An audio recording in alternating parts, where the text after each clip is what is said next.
പഴയതെല്ലാം പഴയതായി എന്ന് പറയുന്ന യങ്സ്റ്റേഴ്സിന്റെ ഇടയിലേക്കാണ് നമ്മൾ ഈ ബിസിനസ്സും കൊണ്ടുവരുന്നത്. യങ്സ്റ്റേഴ്സ് ഏറ്റവും കൂടുതൽ അവർക്ക് മനസ്സിലായാൽ ഉപയോഗിക്കാൻ സാധ്യതയുള്ള പ്രൊഡക്റ്റ് ആണ്. ബാക്കി മിഡിൽ ഏജ്ഡ് ആയിട്ടുള്ള ആളുകൾക്ക് കൃത്യമായിട്ട് ഇതറിയാം, അതുകൊണ്ട് തന്നെ അവർ ഉപയോഗിക്കുകയും ചെയ്യും.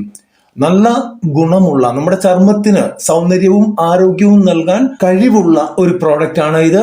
അതുപോലെ തന്നെ സ്കിന്നിന്റെ വൈറ്റനിങ്, വെള്ളപ്പാണ്ട് പോലെയുള്ള അല്ലെങ്കിൽ ആക്നെ പോലെയുള്ള സാധനങ്ങളെ കൺട്രോൾ ചെയ്യാൻ പറ്റുന്ന ഒരു പ്രോഡക്റ്റ്. കൂടാതെ ഏറ്റവും ചെറിയ കിഡ്സ്, അതായത് ഒരു 6 മാസം 8 മാസം പ്രായമായിട്ടുള്ള കിഡ്സിന് തൊട്ട് ആർക്ക് വേണമെങ്കിലും ഉപയോഗിക്കാവുന്ന ഒരു പ്രോഡക്റ്റ്. സ്കിൻ ഡിസീസുകളെ കംപ്ലീറ്റ് തുടച്ചു മാറ്റുന്ന ഒരു പ്രോഡക്റ്റ്. അതാണ് ഇന്നത്തെ പ്രോഡക്റ്റ്. ആ പ്രോഡക്റ്റ് എങ്ങനെ ഉണ്ടാക്കും, എന്തൊക്കെയാണ് അതിന്റെ ഇൻഗ്രീഡിയൻസ്, എവിടെ വിൽക്കണം എന്നുള്ളത് കൃത്യമായിട്ട് പറയുന്നുണ്ട്. സ്കിപ്പ് ചെയ്യാതെ മുഴുവനായിട്ട് കാണുക. ഇതൊരു ട്രഡീഷണൽ ഓൾട്ടർനേറ്റീവ് ആയിട്ടുള്ള ഒരു പ്രോഡക്റ്റ് ആണ്. സോപ്പിന് പകരം നമുക്ക് ഉപയോഗിക്കാൻ കഴിയുന്ന ഒരു പൗഡറാണ്. അതായത് പണ്ട് നമ്മൾ പറയുമായിരുന്ന സ്നാന ചൂർണമാണ് ഇത്. ഇവിടെ ഇൻഗ്രീഡിയൻസ് എന്താണ് എന്ന് നോക്കാം. നമുക്ക് വേണ്ടത് ആദ്യം ചെറുപയറിന്റെ പൊടി വേണം 200 ഗ്രാം, രാമച്ചം വേണം 50 ഗ്രാം, റോസ് പെറ്റൽസ് പൗഡർ അതായത് റോസായുടെ ദളങ്ങളുടെ പൗഡർ അത് വേണം 50 ഗ്രാം, ആര്യവേപ്പിന്റെ പൊടി വേണം 50 ഗ്രാം, മഞ്ഞൾപ്പൊടി വേണം 20 ഗ്രാം, ചന്ദനപ്പൊടി അതായത് സാൻഡൽവുഡ് പൗഡർ വേണം 30 ഗ്രാം, മുൾത്താനി മിട്ടി വേണം, അതായത് ക്ലേ പൗഡർ വരുന്നുണ്ട്, അത് വേണം 100 ഗ്രാം. ഇത്രയും ഐറ്റംസ് ആണ് നമുക്ക് ഇതിനു വേണ്ടി വേണ്ടത്. ഇനി എന്താണ് ചെയ്യേണ്ടത് എന്ന് നോക്കാം. ഈ ചേരുവകളെല്ലാം ഇതെല്ലാം പൊടിയാണ്. സൂക്ഷ്മമായിട്ട് വീണ്ടും പൊടിക്കുക. നല്ല രീതിയിൽ പൊടിച്ചതിന് ശേഷം നൈസ് പൗഡർ ആക്കിയതിനു ശേഷം മിക്സ് ചെയ്യുക. ഇത്രയുള്ള പരിപാടി. ദെൻ എയർ ടൈറ്റ് ആയിട്ടുള്ള കണ്ടെയ്നറിൽ സൂക്ഷിക്കുക.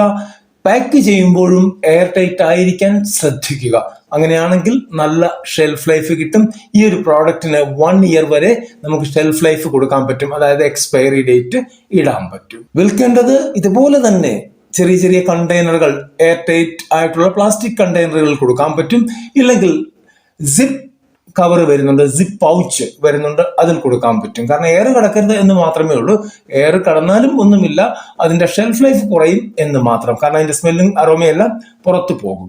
ഈ ഒരു പ്രോഡക്റ്റ് നല്ലൊരു പേരിടുക, നിങ്ങളുടെ ബ്രാൻഡ് ആക്കുക. അതിനുശേഷം manufacturing date, expiry date, date of production, കൂടാതെ നിങ്ങളുടെ കോൺടാക്ട് നമ്പർ, നിങ്ങളുടെ കമ്പനിയുടെ പേര്, അഡ്രസ്സ്, കാര്യങ്ങളെല്ലാം ഇട്ടൊരു ലേബലും കൂടി ഉണ്ടാക്കി ഇതിന്റെ മുകളിൽ ഒട്ടിച്ച് നിങ്ങൾക്ക് മാർക്കറ്റിൽ ഇറക്കാൻ പറ്റും. ഇനി ഇതെങ്ങനെയാണ് വിൽക്കേണ്ടത്? എല്ലാ പ്രാവശ്യവും പറയുന്നത് പോലെ തന്നെ ഫ്രീ ആയിട്ട് അഡ്വർടൈസ്മെന്റ് കൊടുത്ത് നമുക്ക് ഇൻസ്റ്റഗ്രാം, വാട്സപ്പ്, FB യിലൂടെയൊക്കെ ഇത് പരസ്യം ചെയ്ത് വിൽക്കാവുന്നതാണ്. ഒരുപാട് ഹോം മെയ്ഡ് പ്രോഡക്റ്റുകൾ ആവശ്യമുള്ള അല്ലെങ്കിൽ ഇഷ്ടപ്പെടുന്ന ആളുകളുണ്ട്. അവർ ഇത് വാങ്ങിക്കൊള്ളും. ഒരു തവണ അവർ വാങ്ങി അവർക്ക് ഇഷ്ടപ്പെട്ടാൽ തീർച്ചയായിട്ടും അവർ റിപ്പീറ്റ് ചെയ്യുക മാത്രമല്ല, അടുത്ത കസ്റ്റമറെ അവർ കൂട്ടിക്കൊണ്ടുവരും. സെക്കൻഡ്, ലോക്കൽ ആയിട്ടുള്ള ആയുർവേദിക് ഷോപ്പുകളിൽ കൊടുക്കാൻ പറ്റും. പച്ചമരുന്ന് കടകള്, ആയുർവേദ കടകളിൽ കൊടുക്കാൻ പറ്റും. മൂന്നാമത്, ബൊട്ടീക്സിൽ കൊടുക്കാൻ പറ്റും, ബ്യൂട്ടി പാർലറുകളിൽ കൊടുക്കാൻ പറ്റും. ഇവിടെയൊക്കെ അത്യാവശ്യമുള്ള ഒരു പ്രോഡക്റ്റ് ആണ്, അല്ലെങ്കിൽ അവർ എടുത്തു വിൽക്കുന്ന ഒരു പ്രോഡക്റ്റ് ആണ് ഇത്. ഇനി ഇതിന്റെ ലാഭവും കാര്യങ്ങളും ഒക്കെ നമുക്ക് ഒന്ന് നോക്കിയാലോ. 1 കിലോ പൗഡറിന് നിർമ്മാണ ചെലവ് വരുന്നത് ഏകദേശം 150 രൂപ മുതൽ 200 രൂപ വരെയാണ്. ഇതിന്റെ സെല്ലിംഗ് പ്രൈസ് വരുന്നത് 100 ഗ്രാമിന് 100 രൂപ തൊട്ട് 200 രൂപ വരെ വാങ്ങിക്കാവുന്നതാണ്. 1 കിലോ വിൽക്കുമ്പോൾ നമുക്ക് 800 രൂപ തൊട്ട് മുകളിലോട്ട് ലാഭം ലഭിക്കും. നമുക്കൊരു മാസം ഒരു 10-500 ഓർഡർ ഉണ്ടെങ്കിൽ 8×5 40,000 രൂപ പെർ മന്ത് നമുക്ക് ലാഭം ഉണ്ടാക്കാൻ പറ്റും. ഈ 500 ഓർഡർ എന്ന് പറയുന്നത് അത്ര നിസ്സാരമല്ല.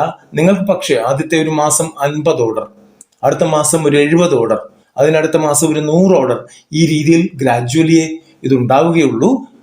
എന്നാലും നിങ്ങൾക്കൊരു ബ്രേക്ക് ഈവൻ പീരീഡ് എന്ന് വെച്ചുകൊണ്ട് ഒരു 8 മാസം 10 മാസം പീരീഡിൽ വെച്ചുകൊണ്ട് മുമ്പോട്ട് പോവുകയാണെങ്കിൽ അതിനനുസരിച്ച് നിങ്ങൾ വർക്ക് ചെയ്യണം.